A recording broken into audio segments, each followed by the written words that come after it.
سلام به همگی، امیدوارم حالتون خوب باشه. امروز یه آموزش کوتاه و جالب داریم و اون نحوه نصب بازی کلر ابسکور اکسپدیشن 33 است روی مکبوک پرو. این بازی همونجوری که میدونید اگر گیمر هستید کلی جایزه رو کرده و خب میخوایم امروز روی مکبوک پرو خودمون نصبش کنیم. گرافیک قابل قبولی داره، اما چند تا نکته است که من همه اونا رو میگم. کلا برای نصب کردن هر گونه بازی ویندوزی روی مکبوک پرو احتیاج هست که اونها رو رعایت کنید. اول از همه لپتاپی که من اینجا دارم باهاش کار میکنم، مکی که من اینجا دارم باهاش کار میکنم، مکبوک پرو M4 پرو با 24 گیگ رم هستش و هارد 512. من یه هارد اکسترنال دارم که این هارد اکسترنال رو این تقریبا تمام نرم افزارها و بازی‌های بالای 1 گیگم رو نصب میکنم. بعدن شاید اگر احتیاج داشتید آموزشیشو بذارم. تنها نکته ای که هست اینه که این هارد اکسترنال باید سرعت رید و رایت بالایی داشته باشه و هاردی که من خودم دارم ازش استفاده میکنم سندیسک E81 هستش و توصیه میکنم که حالا 2 تراپایتی این رو هرچند کمی گرون هست تهیه کنید و اگر اشتباه نکنم با فرمت APFS این رو فرمت کنید. خیلی کار سختی نیست. توصیه نمی کنم که اکسفت بگیرید. چند تا مسئله است. اکسفت خب برای بقیه لینوکس ها و همینطور برای ویندوز قابل مشاهده است. در حال حاضر تا جایی که میدونم APFS رو فقط مک ساپورت میکنه. سرعت خیلی بالایی داره و خب این سرعت بالا بسیار کمک کننده است که بتونید بازی ها رو داشته باشید. سرعت سندیسک اکستریم پرو پورتبل حالا SSD 2000 مگابایت بر ثانیه است این سرعت و خب USB SO2 5 سال هم گارانتی داره و خب تو ایران که جایی هستن که هنوز این رو دارن، کمی کمیاب شده. نکته مهم اینه که حتما سرعتش بالا باشه. حالا اینکه شما از چه هارد دیسکی دارید استفاده میکنید، چه برندی هست، واقعا مهم نیست. مهم اینه که سرعت بالایی داشته باشه و هارد رو با فرمت APFS فرمت کنید. بعد از اون شما احتیاج دارید به یک نرم افزاری به اسم کراسوور. کراسوور نرم افزار خیلی خوب قوی هستش، خیلی دارن کمک میکنن به اوپن سورس. من توصیه میکنم که حتما نسخه فریش رو حداقل تست کنید. اگر در ایران هستید خب دسترسی به نسخه آنلاک هم هست، اما اگر خارج از ایران هستید من توصیه میکنم که حتما کراسوور رو بخرید. مبلغش هرچند کمی گرونه، اولا که دارید حمایت میکنید از جامعه اوپن سورس چون بیشتر کدهای کراسوور به صورت متن‌باز بعداً منتشر میشه.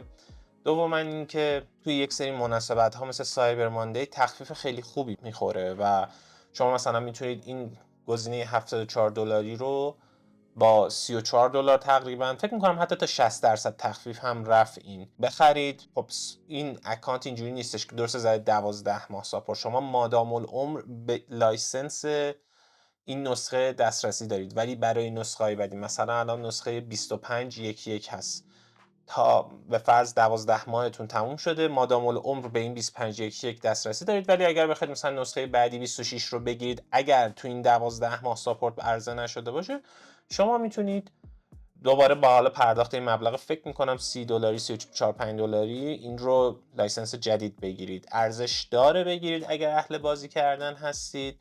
لایف تایم ساپورتش خیلی تخفیف نمیخوره، ولی خب من خودم دارم مانیتور میکنم که اگه تخفیف خوبی خورد ارزشمند هست.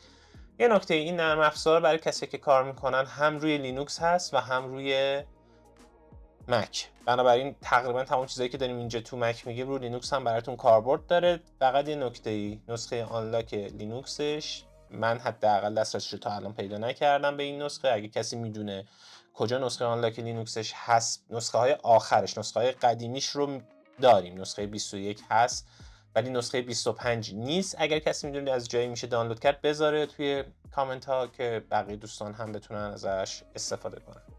پس یه نرم افزاری که شما احتیاج دارید کراسوور و هارد و فرمت. یه نکته، میتونید اگر هارد مکبوکتون فضا داره این رو مستقیم رو هارد مکبوک هم نصب کنید. خیلی کار عجیب غریبی نمیخوایم انجام بدیم. نکته بعدی، تمام لینک هایی که احتیاج دارید رو داخل کانال تلگرام میذارم. یه نکته ای که هست، ما اکسپدیشن 33 رو یا از استیم میخریم و یا از نسخه های آنلاک استفاده میکنیم. من خودم از نسخه آنلاکش استفاده کردم. تنها نکته ای که باید بدونید در مورد استفاده از نسخه آنلاک اینه که ما چند تا نسخه آنلاک از بازی‌ها رو تقریبا داریم. توی تستایی که من داشتم بهترین عملکرد رو نسخه‌های الامیگوس داشتن و خب خیلی هم در دسترسن. توصیه نمی‌کنم نسخه فیت گرل رو نصب کنید، بسیار کنده و خب برای آنلاک کردنش هم مشکلاتی وجود داره، انجام نمیده اون قسمت آنلاک رو. ولی نسخه الامیگوس و حتی خوندم نسخه دودی، حالا هر چی که تلفظ صحیحش هست، اونها خوب کار میکنن. من خودم اینجا دارم نسخه الامیگوس رو استفاده میکنم که لینکش رو تو کانال میذارم. خب کراس اوور رو من باز میکنم.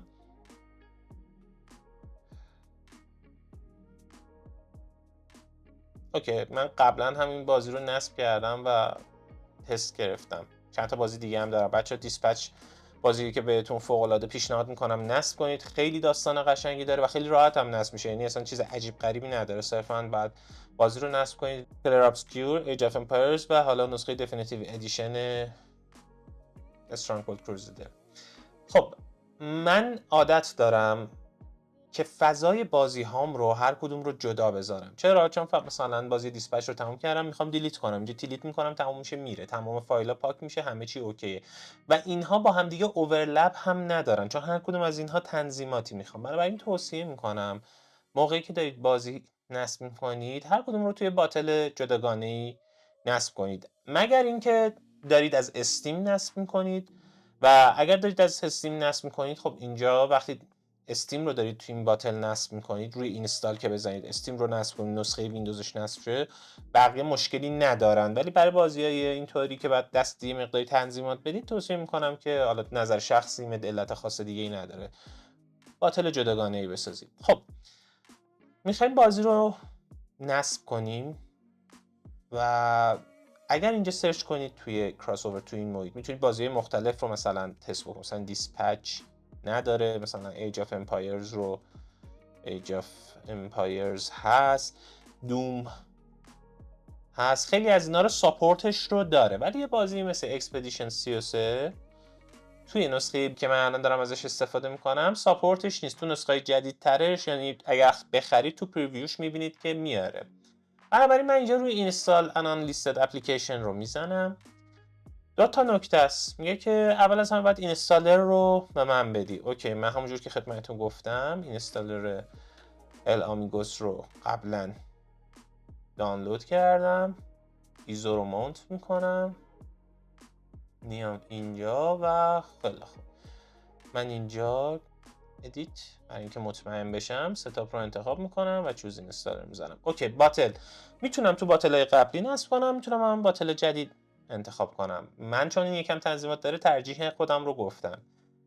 اینو میذارم اکسپدیشن 33.2 چون من بعد از این آموزش این رو دیلیت میکنم. اینو رو همون ویندوز 10 میذارم و تمام. اوکی، اینستال رو میزنم، شروع میکنه باتل رو برای من ساختن.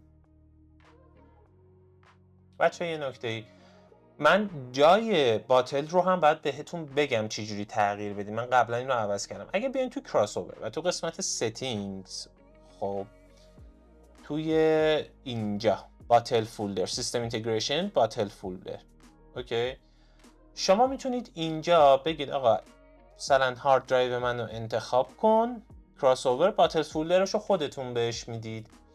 و همینطور برای پروگرام هم حالا همین هست. من چون اینو صرفا دارم برای مثلا بازی استفاده میکنم، فقط هم این باتل ها رو گذاشتم، پروگرامش رو حالا تستم نگرفتم.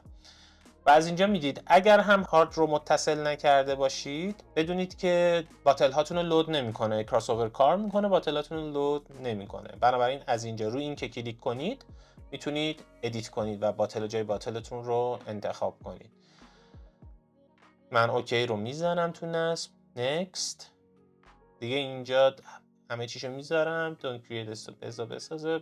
آیکونم نمیخوام، اسمم هم حالا یوزرتون هم هر چیزی که خواستید انتخاب کنید و اینستال. من این تیکر رو، این قسمت که داره نصب میشه رو سریع میکنم براتون که خیلی منتظر فرایند نصب نباشید.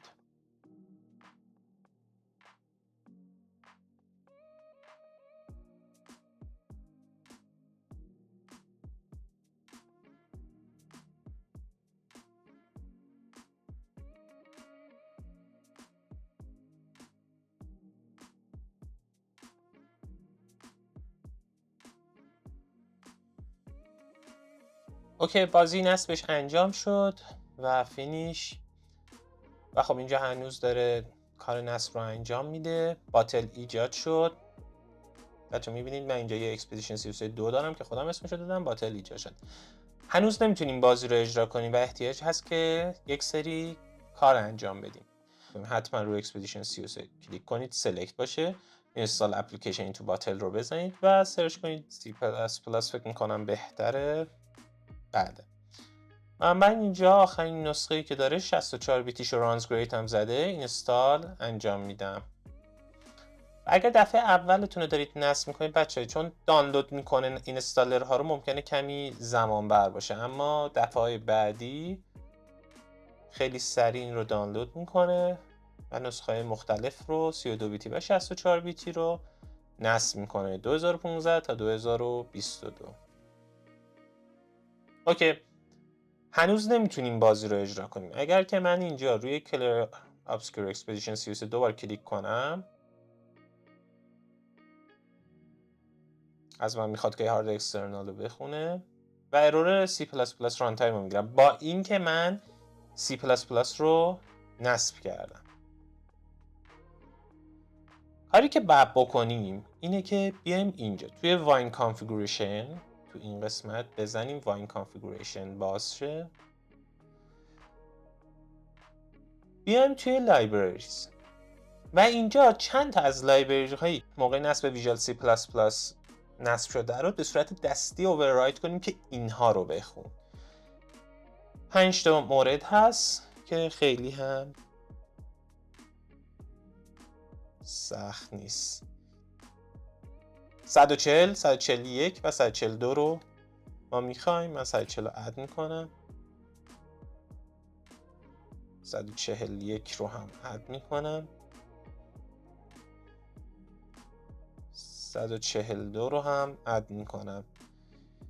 لیستش رو داخل کانال تلگرام میذارم. اینجا رو فلش میذارم که باز شه. VC run time 140 add VC run time 141 add apply و اوکی. دوباره بازی رو اجرا میکنم.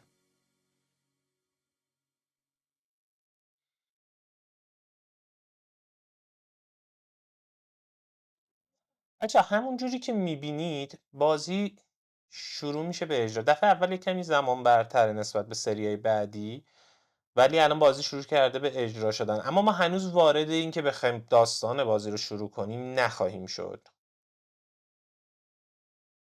و قبل از اون احتیاج هست که یک سری تنظیمات رو انجام بدید. بهتون میگم این بار این بالا رو هم چطوری برش دارید. بازی شروع شد. من اولین کاری که میکنم قبل از که نیو گیم بزنم از بازی خارج میشم.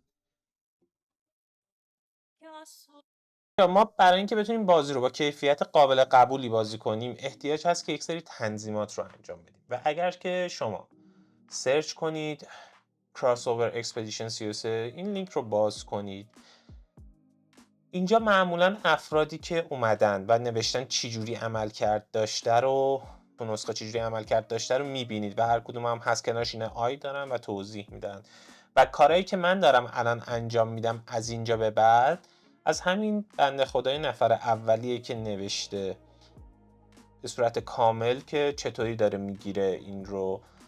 حالا نوشته تا 50 تا 60 فریم گرفته ولی من فکر میکنم 30 تا 40 فریم گرفتم یا حتی اکثر 50 فریم. من این رو توی مانیتور دومم میبرم چون میخوام از روش بخونم و حالا دستورات رو هم باز داخل کانال تلگرام میذارم، ولی شما هم میتونید همراه با ویدیو پیش بیارید. مرحله اول چیه؟ اینه که نوع گرافیک رو مشخص کنیم که از چه درایوری استفاده کنه. بچه‌ها اونجا این رو حالت اوتوه. البته تست بگیرید ببینید اینها واقعا چیزای تست گرفتنیه، یعنی شاید شما بتونید تست بگیرید گرافیک بهتر رو انتخاب کنید و اگر تونستید گرافیک بهتری رو بذارید حتما توی کامنت ها شیر کنید این رو که بقیه دوستان هم از اون کانفیگ بتونن استفاده کنن. خب گرافیک رو گفته روی DXMT بذاریم. گرافیک رو میذاریم روی DXMT. D3D متال هم حالا معمولا خیلی از بازی‌ها با D3D متال اجرا میشه ولی روی DXMT میذاریم. اوکی من بازی رو اجرا میکنم. حالا نوبت اینه که داخل خود بازی تنظیمات رو انجام بدیم.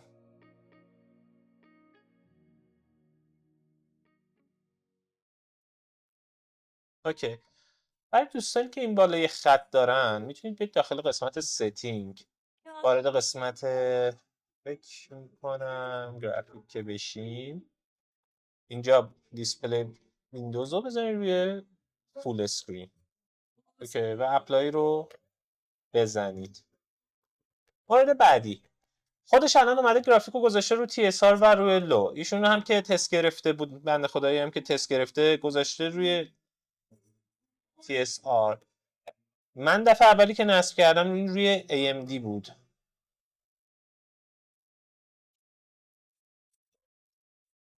و کلا این رو مدیوم گذاشتم. فکر میکنم روهایم تست گرفتم اوکی بود، ولی این رو مدیوم گذاشتم و اپلای یس. سری اول چون دفعه اول تست گرفتم توی کراس اوور و این رو حالت فکر میکنم اوتو بود و با دی 3 دی متال این رو لود کرده بود، برای همین به من اجازه میداد که از رو TSR برش دارم و مثلا AMD رو هم بزنم، ولی باز هم خودم با کیفیت TSR این رو بهتر تونستم تست بگیرم. بک میزنیم و من بازی رو استارت میکنم و از اینجا به بعد شما میتونید ببینید گیم پلی چطوریه. بچه کلیت تجربه رو بخوام خدمتتون بگم اینه که به پای اون گرافیک ویندوز نمیرسه ولی قابل قبوله. این من الان چند روزه دارم این رو تست میکنم و بازی میکنم. بیشترین چیزی که متوجه شدم یه مقدار موها طبیعی نیستن، ولی در کل کیفیت قابل قبوله.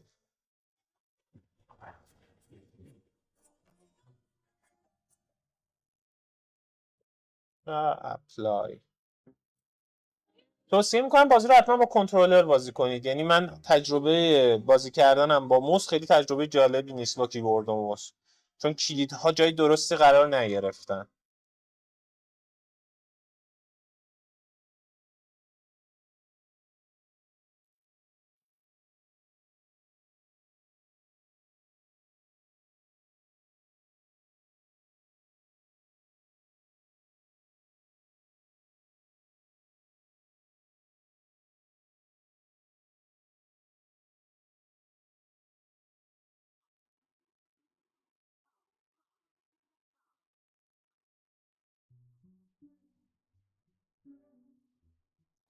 من این رو میبندم بچه ها، میخوام یه چیزی رو با هم دیگه تست بگیریم. من این رو یه بار میبندم، کویت، و میخوام این دفعه بازی رو اجرا کنم، اما یه کامند دیگه برای اینکه بتونیم میزان فریم بر ثانیه‌مون رو FPS مون رو ببینیم. من ران کامند ویت آپشن رو میزنم و اینجا یه دونه به علاوه داره. به علاوه رو که میزنی متال پرفورمنس هات رو، حالا بود یا هات یا هر چیزی که هست، این رو اضافه میکنیم و ران میزنیم. وقتی که این رو اجرا میکنین، موقعی که بازی اجرا میشه سمت راست به شما یه پرفورمنس مشرمنت میده که الان شروع میکنه به گذاشتن. ببین این الان پرفورمنس منه که توی این حالت دارم 73 تا میگیرم. بچه‌ها من 24 گیگ رم دارم و همونجوری که قبلا هم توی ویدیو دیگه گفته بودم این یونیفایده، یعنی شما از همین یونیفاید مموری هم دارید برای گرافیک استفاده میکنید هم دارید برای رم استفاده میکنید و واقعا فکر نمی کنم وقتی روی 24 گیگ رم داره با این کیفیت اجرا میشه بتونه روی 16 گیگ تجربه قابل قبولی رو بده بهتون، ولی خب میتونید تست کنید و نتایجتون رو، تجربتون رو داخل کامنت ها به اشتراک بگذارید. الان FPS ما رو 49. استارت.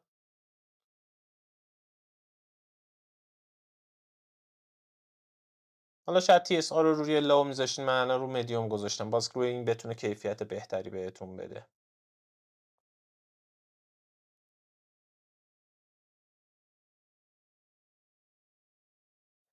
فریم ریت من اومد رو 30.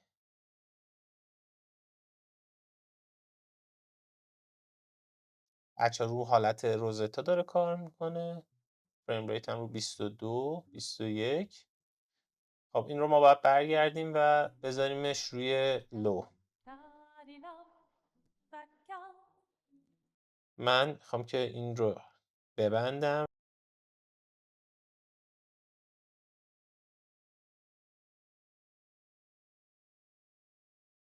روی امسینک و ریبوت باتل. اوکی، option with command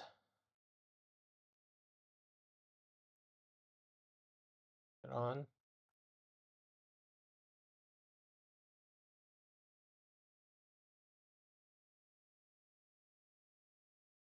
همین بارگذاری کردن انتخاب امسینک حالا داره یه سری تغییرات رو در حد کم به من نشون میده، ولی الان تو بازی متوجه میشیم که کیفیت چطوریه.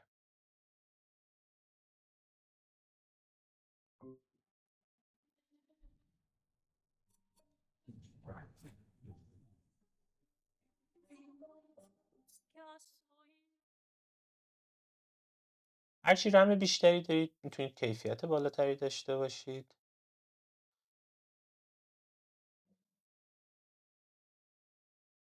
در نتیجه سعی کنید مکی رو بگیرید که رم بالایی داره، هرچند که قیمت ها به صورت تصاعدی واقعا تو مک افزایش پیدا میکنه. خب فریم ریت من الان تقریبا رو 25 اومد پایین، دوباره 23.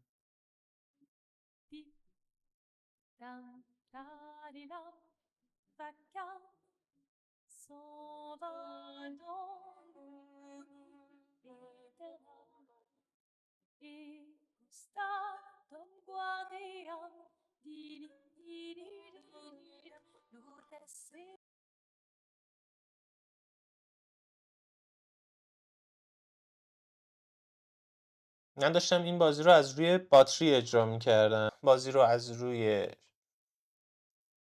شارژ و برق اجرا کنم.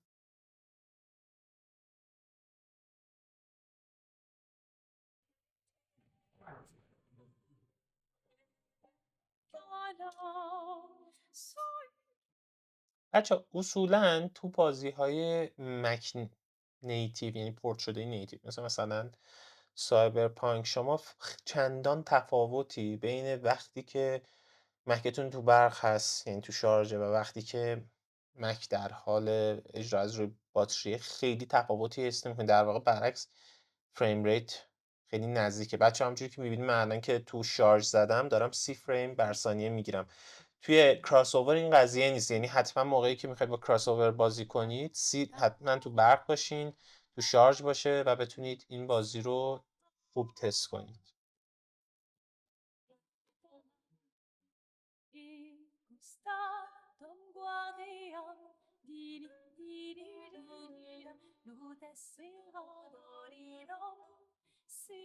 مثلا یه سری از چیزهای جالبی که اینجا هست اینه که حالا درست رندر نمیشه، مثلا گلا رو میتونید ببینید که ساقه‌هاشون نیست سمت چپ، ولی اینا چیزایی نیست که تو بازی خیلی اذیت کنه. یا مثلا خود روها کلا کیفیت داره. و البته اینم بهتون بگم تو این تجربه‌ای که داشتم، این پرده اول از همه بیشتر فریم گرفت و شما تو در حین بازی من چندان افت فریم نداشتم.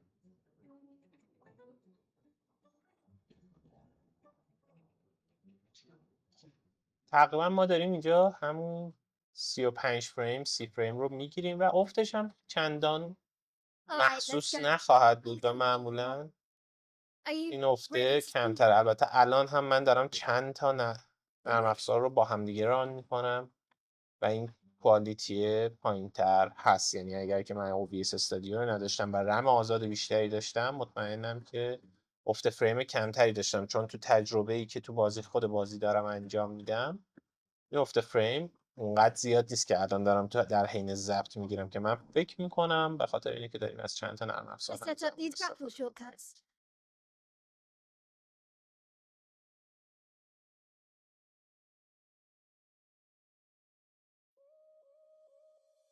این از آموزش نصب. و بعد از اینکه بچه حالا نصبتون انجام شد، یه وقت مثلا من دیگه این باتل رو نمیخواین، دیلیت باتل، یس دیلیت، و تمامی لینک ها رو داخل کانال تلگرام میذارم، تمامی تنظیمات رو هم براتون داخل کانال تلگرام میذارم. امیدوارم که بتونید این بازی رو نصب کنید، کیفیت خوبی رو تجربه کنید و از نصب این بازی لذت ببرید. مرسی که تا اینجای ویدیو با من بودین. اگه خوشتون اومد از ویدیو ممنون میشم لایک کنید و سابسکرایب کنید. هر جا هستین موفق و پیروز باشین.